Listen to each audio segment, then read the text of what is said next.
Hi friends, அனைவருக்கும் வணக்கம். இன்னைக்கு ஒரு முக்கியமான டாபிக் தான் பார்க்க போகிறோம். அதான் எக்கோ சேம்பர்ஸ்.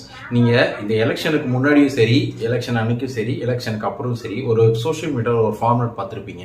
அதாவது உங்களுக்கு ஏதாவது ஒரு நியூஸ் வந்துட்டு இருக்கும். அதாவது ஏதாவது ஒரு போஸ்ட்டோ, ஒரு ரீலோ, இல்லை ஒரு வீடியோவோ, ஏதோ சம்திங், ஒரு மீமோ ஏதோ வந்திருக்கும். அதை நீங்கள் யதார்த்தமாக பார்த்து லைக் பண்ணியிருக்கலாம், இல்லை அதை நீங்கள் கிளிக் பண்ணி உள்ளே போய் பார்த்துருந்துருக்கலாம், இல்லை அதில் கமெண்ட் பண்ணியிருக்கலாம், இல்லை யாருக்காவது ஷேர் பண்ணியிருக்கலாம். இப்படி நீங்கள் பண்ணுற அந்த கண்டென்ட் இருக்கு இல்லையா, அது எது ரிலேட்டடோ நீங்க அது ரிலேட்டடாவே ஒரு 2-3 பாத்தீங்கன்னா அந்த 2-3 போஸ்ட் பார்த்துட்டே இருப்பீங்க. அந்த 2-3 போஸ்ட்டுக்கு அப்புறம் பாத்தீங்கன்னா அதுக்கப்புறம் நீங்க போனை வச்சுட்டு திரும்ப ஒரு நாள் கழிச்சு எடுத்து பார்த்தா கூட உங்களுக்கு அது சம்பந்தமான நியூஸே வரும். உதாரணத்துக்கு இப்ப நீங்க டிவி கேட்கச்சு எடுத்தீங்கன்னா அது சம்பந்தமான போஸ்ட், ரீல்ஸ் இப்படியே தான் வந்துட்டு இருந்திருக்கும். அதுக்கப்புறம் பாத்தீங்கன்னா உங்க மைண்ட் ஆட்டோமேட்டிக்கா ஓகே இதுங்க சொல்றதெல்லாம் உண்மையோ அப்படின்றது மாதிரி உங்களுக்கு தோணும்.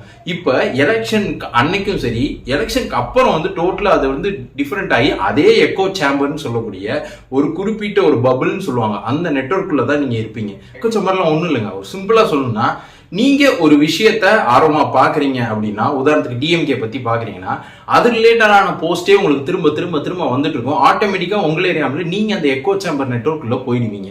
சோ அது ஒரு ஃபார் எக்ஸாம்பிள் டிவிக்கே இருக்கட்டும், இல்ல டிஎம்கே இருக்கட்டும், இது சம்பந்தமான நீங்க போஸ்டையோ, ரீலையோ, வீடியோவையோ நீங்க அடுத்தடுத்து நீங்க பார்க்கும்போது, இல்ல 1-2 நீங்க பார்க்கும்போது இது ரிலேட்டடாவே உங்களுக்கு வரும். இப்படி வரும்போது மைண்ட்ல பாத்தீங்கன்னா உங்களுக்கு சப்கான்சியஸ்ல இதுதான் உண்மையோ அப்படின்ற அளவுக்கு நம்புற அளவுக்கு உங்களுக்கு பாத்தீங்கன்னா ஒரு விஷயத்துக்குள்ள நீங்க போயிருவீங்க. அதுதான் இந்த எக்கோ சேம்பர்.